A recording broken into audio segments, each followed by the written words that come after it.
Are you getting ready to go to my strawberries? Oh, you're not going to my strawberries. Oh, you going for my strawberries. Good morning, one and all. Welcome back to Red's Homestead. I want to show you my favorite fertilizer. It's from these guys, my rabbits. Underneath some of the cages, I have a little collection to where all the rabbit poop falls. Sometimes we get their hay, no big deal, but most importantly, the poop falls there. I just go lightly over the top, try to get rid of some of that hay that sticks on the top. If you get some hay in there, not a big deal. So I got a good bit of the hay scraped off. You lose a little bit of poop, but there's plenty more where that came from. And you can see down here, I got a gutter. A gutter, and this is slanted down, so all the poop will come down into the gutter. And then I scrape it from the gutter into a bucket.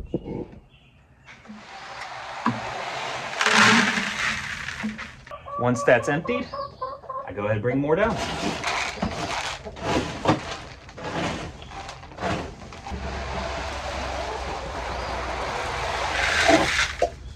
So I've completely emptied the resource over there, and I can fill up this 5-gallon bucket in 2 weeks, easy.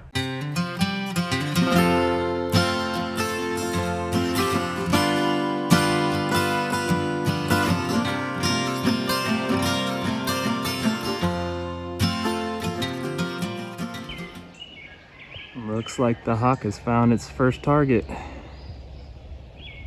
I imagine we're going to run into the same problem that we did last year, and the hawks are just going to pick them off. They're actually pretty small right now for a hawk. I would say maybe in a week or two, that's when they really... Dude, seriously, come on. That's when they really will be of a good size for a hawk. Right now, they're perfect size for a snake. And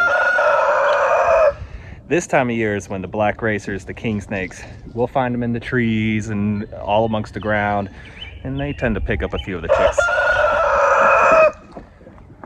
Vader, seriously, buddy, I'm trying to talk here. And you can see the potatoes now, they're about 6 or 7 inches out of the ground, so they are ready to be covered in straw.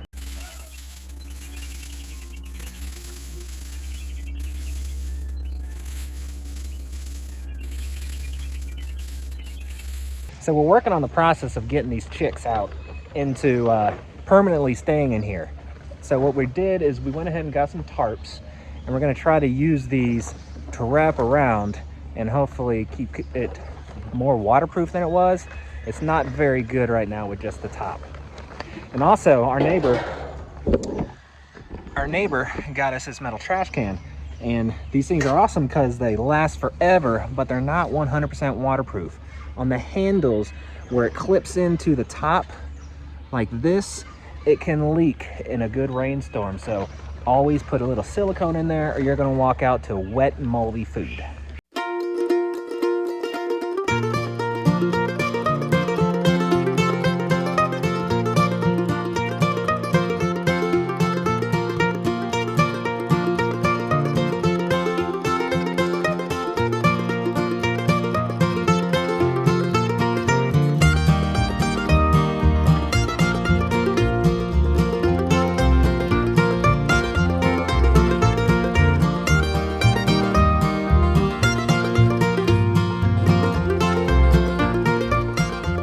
There.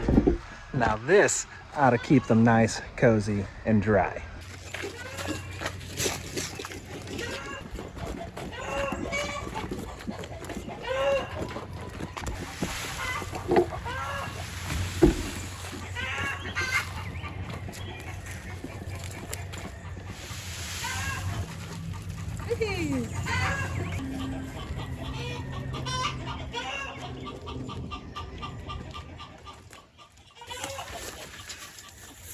Logs.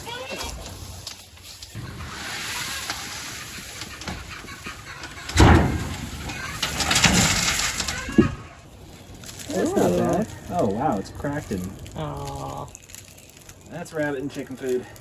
Let's give it to Jess. He's trying to heal. The greens are good too, yeah. Hope you start feeling better, Mr. Jess. Eat you some carrot. We're not sure what to do. I'm not sure what that is. Gotta try it. They're definitely like a lot more scared. Yeah.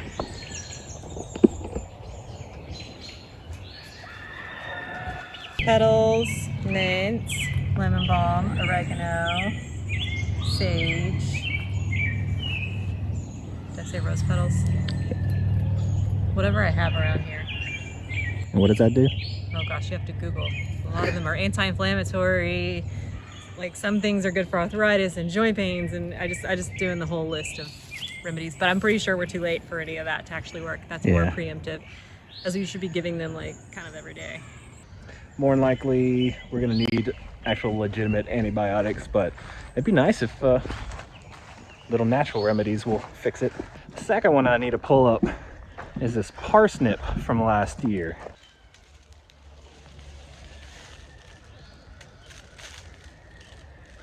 You get this massive plant for a tiny little parsnip. Unlike carrots, parsnips are actually toxic to animals. So Parsnips they can have. yeah, Fruits. the green they can't. The bottom they can. And I don't really like eating them, so not growing them again.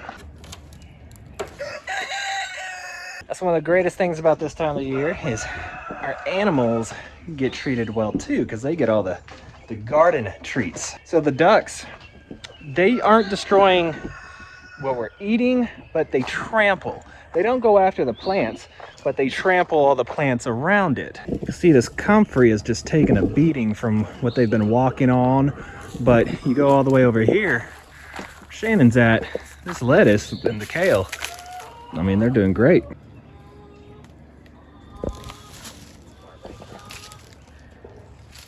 I think we have plenty of clover. If I ever need to grow a food plot for a hunting location for deer, I will hire you out. Next year I think I'm doing white clover over there.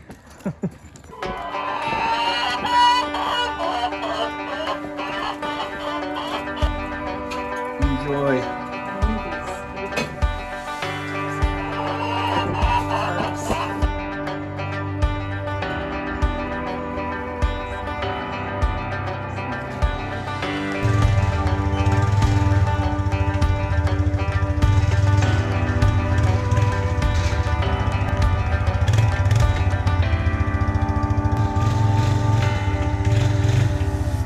I think this is enough wood chips for one day.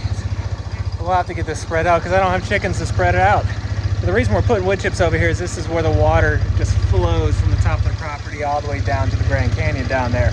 We're trying to slow that down a little bit.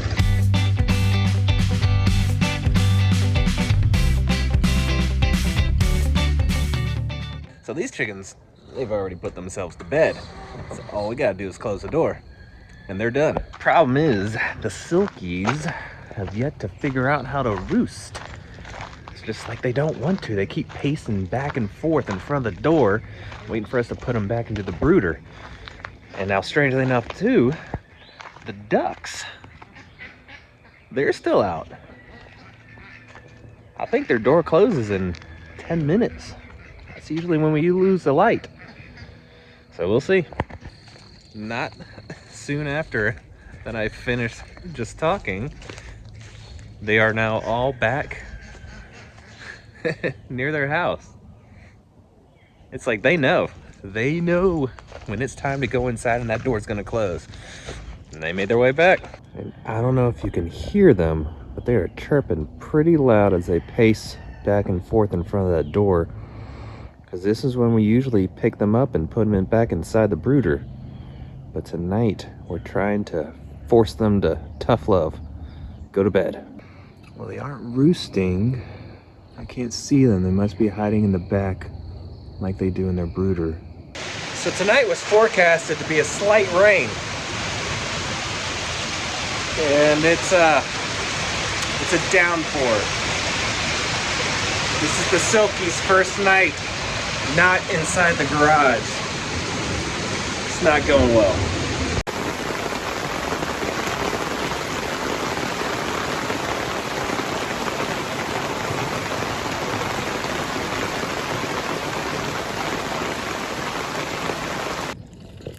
That water's disgusting.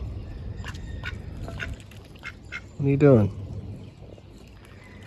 Are you getting ready to go to my strawberries? Oh, you're not going to my strawberries. Oh, you going for my strawberries?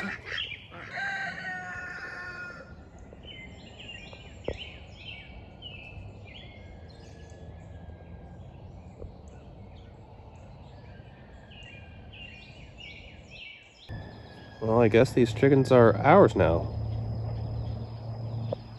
So I just want to remind everybody that those chickens right there are not ours. But we have 2 laying hens and 8 chickens, little chicks. They have now established themselves to go wherever they want on our property. As they get close to this garden, I shoo them away, but they're not doing anything wrong. They started with probably 20 chicks, well, 15 to 20. And we found about 5 of them inside the pools for the ducks. They had drowned. So what we did is put a little stepping stones inside the pool and on the outside of the pool, so that if a chick did get in there, it'd be able to get back out, and we haven't had any issues since then. So tonight is really late, and the ducks are hanging out under there. It's like 8:30, the sun's about to go down. They test it every single time, I think, how long can they hang out and not go back in the house. I think they really want to go back in the racking house. It's crazy. I'm gonna have to watch tonight again to see if they make their way back home before the door shuts. It's something I realized I did not cover before I was done making the video. The Silkies are okay. They went through the storm just fine. They didn't actually get wet, which is surprising because they didn't roost.